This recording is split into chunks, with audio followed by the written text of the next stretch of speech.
A day in my life is a full-time mom as content creator. May anak na pa. So, for today's video mga mama, maliligo kami ng full day. Nag-overnight pala kami dito guys pagkatapos ng wedding. So, ayan guys, for the video okay lang ang mga person. So, ayan pala guys, papakita ko sa inyo ang konting kwarto nila. At ito pala yung CR nila. Okay naman guys, yung CR nila medyo malinis naman. Pero dalawang CR po, pero dito lang po ako nag-text sa isa. May salamin na po siya.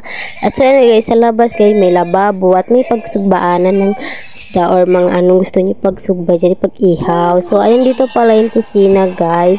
Meron siyang kusina, may lababo at meron kang paglulutuan na may kasama ng ref. At so, ayan guys, may video okay na din at dun banda pala yung pool.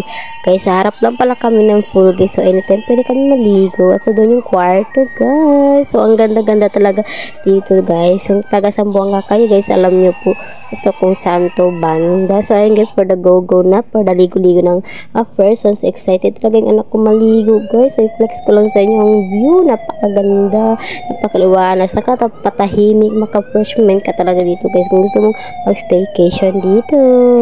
At so, ayun na nga mga mami, for the ligo-ligo ng mami loving nyo. Dito pala yung full guys pang bata. So, yun din naman sa kabilang malaki ay pang adults or pang ano ba, pang malaki, ganon. Hindi naman siya masyado malalim guys. May 4 feet, may 5 feet, hanggang 6 feet lang po siya.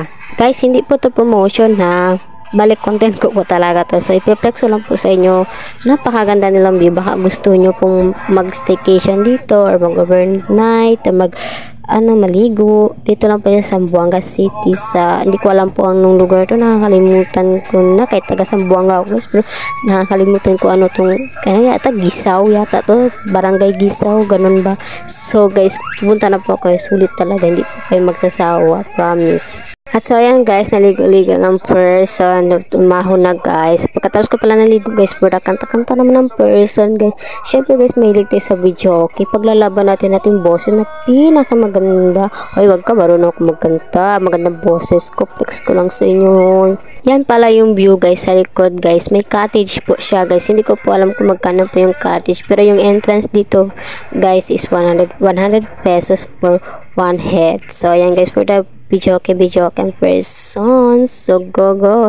At yung pala yung full guys, diba? So ganda, blue na blue talaga guys. So ayan guys, nakatulog na yung aking baby dahil napagod yata sa pagligo. So ayan naman ako guys, kakabihis ko lang. Pauwi na pala kami sa oras na yan guys at bumaba lang kami. Dito lang kami nagupupo sa garden, naghintay sa aming masasakyan. So ayan po yung gamit namin guys, nakatulog talaga yung anak namin guys sa pagligo. So hindi pa po nakapalo sa akin guys, please ipala nyo ko. Maraming salamat, bukas naman ulit.